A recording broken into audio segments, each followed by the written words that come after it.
Restoring yet another cast iron pan. This one I found down in Tucson when I was down there for the duct tape drags. It's got a fairly deep wall and it's dimpled.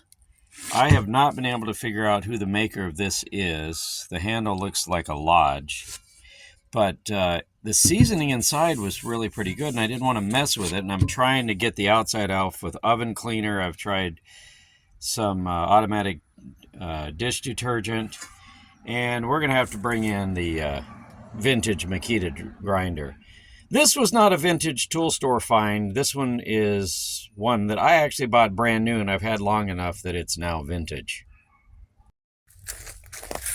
Well, it's starting to come out, but I didn't think the bottom had very much on it, but look what was hiding under there. There's actually some kind of maker's mark, so I'm going to do a little digging. In the vein of don't try this at home, kids, the Walmart oven cleaner ran out of propellant, so I poked a hole in it and smeared it all over this. Trying for another layer of grime off of this old chicken fryer from, it turns out, Chicago Foundry is the maker.